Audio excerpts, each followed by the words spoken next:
Hey darlings, we're going to start on page 96. Our root this week is path, and it means feeling or suffering, so highlight that root and underline its meanings. Do you feel sympathy or empathy when the boy on stage has forgotten his speech? And do you feel apathy or antipathy toward the ideas a lecturer is presenting? All four words, sympathy, empathy, apathy, and antipathy, describe feelings because they all contain the root path, meaning feeling. Sympathy, from the root sim meaning together and path meaning feeling, is literally feeling together with someone. Empathy, from the roots em meaning in and path meaning feeling, is a stronger word, indicating that you identify with someone so closely that you feel in that person's position. Apathy, from the roots a meaning without and path meaning feeling, means lack of feeling or indifference. Antipathy, anti meaning against and path meaning feeling, means a feeling against someone or something, a strong dislike. You will, of course, feel sympathy for the boy who is having stage fright, but if he happens to be your child, you will also feel empathy, identifying with him and participating in his suffering. If the ideas a lecturer is presenting are boring, you'll feel apathy or indifference. You'll be apathetic without feeling. But if you strongly disagree with the ideas, then you'll feel antipathy toward them, and perhaps even toward the lecturer. Now, all of the words that were in that opening paragraph are actually in your chapter this week, so you don't have any extras. Let's start with the first, antipathy. Has the root anti meaning against, so highlight that root and underline its meaning, highlight the word antipathy, and underline its meaning. A feeling against someone or something, a strong dislike. So this always makes me think of like hockey players who beat each other up on the ice. Definitely some antipathy there. Or the Yankees and the Red Sox. Not any warm feelings there. They strongly dislike one another, right? Our next word is apathetic. Okay? Without feeling or indifferent, from the roots a without and path, meaning feeling, right?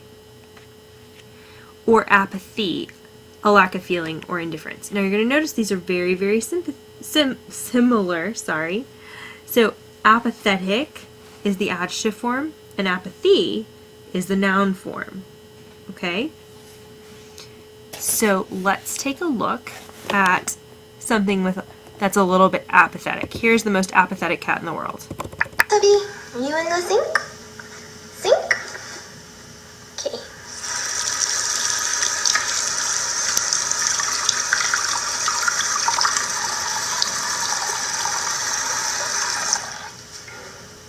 Sink?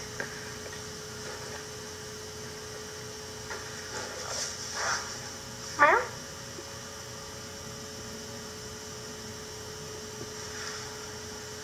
This cat just simply does not care about really anything at all. You can pour some water on him, you can wash your hands over him, poke him on the head, take video, whatever. He doesn't care, right? He is indifferent. So he is apathetic, right? He's an apathetic cat, adjective form. He is showing apathy. So let's look at our sentences. When she failed to get a promotion, she became apathetic about her job and no longer did her best. Versus the noun form, voter apathy was to blame for the poor turnout on election day. All right. Empathy, an understanding so intimate that one participates in another's feelings. From the root em, meaning in, so in feeling. You're in their feelings. That's how close you are. Now, I'm going to disagree a little bit with what the book says. I get really uncomfortable when I'm reading a book or watching a movie or watching TV and the characters start to embarrass themselves because I get embarrassed for them. I'm really empathetic in that way, and it so badly that I have to leave the room. My friends make fun of me because I can't watch movies and TV shows where people embarrass themselves a lot because I get so uncomfortable and so embarrassed with them that I can't watch it anymore. It's really, really awful. So empathy, you feel like you're in their feelings. Alright, pathetic, arousing feelings of pity. Now, pathetic, right, is an adjective, arousing feelings of pity. I have a special song just for y'all.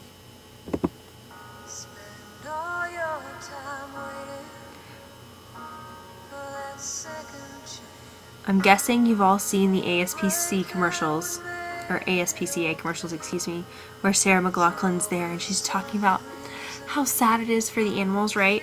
And then it shows the really sad animals. That right there is pathetic. They are arousing feelings of pity in you. Okay, that's the point. Your donation today can save countless lives. Right there. Those animals, those poor animals with their sad faces, pathetic. Okay?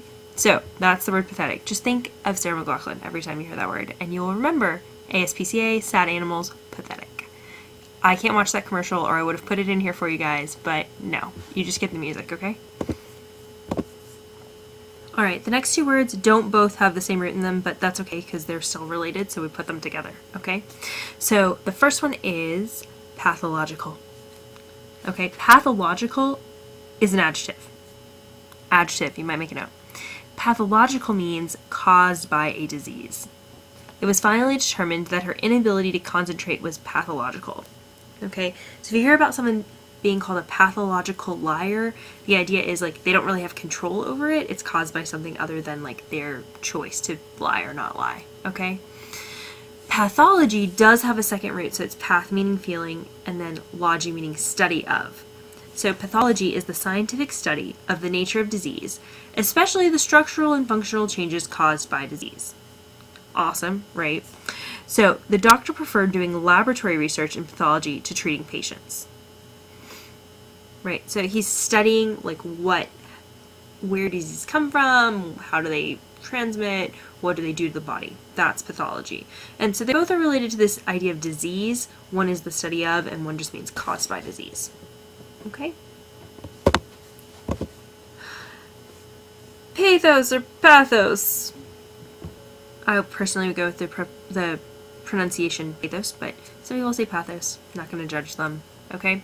A quality, especially in literature, that arouses feelings of pity. Oh my gosh, that sounds a lot like another word we learned, right? Pathetic. See how those go together? You actually learned this last year in 7th grade because we talk about it when we study Martin Luther King, right? So we look at darkness cannot drive out darkness, only light can do that. Hate cannot drive out hate, only love can do that.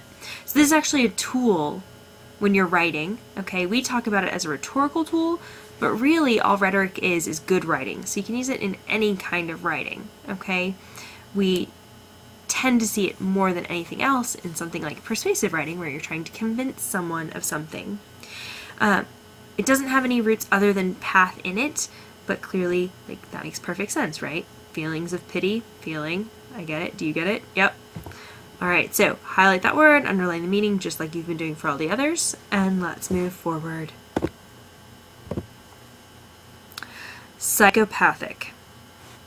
From the root psych meaning mind and path meaning suffering, so literally it means a suffering in the mind.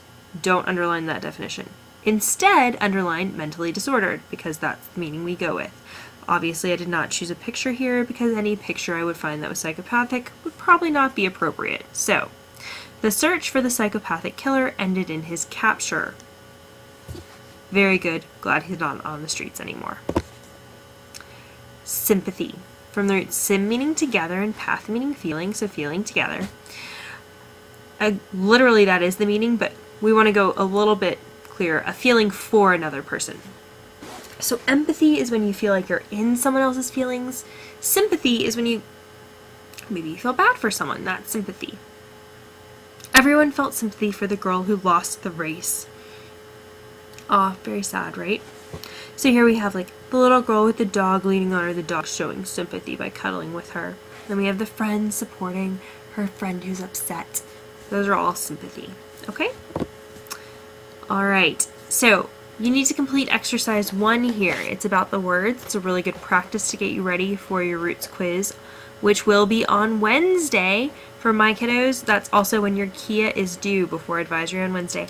I know, you're thinking, gosh, Miss Naylor, we don't want to take a roots quiz on Wednesday. That's what Thursdays are for. Sorry, guys.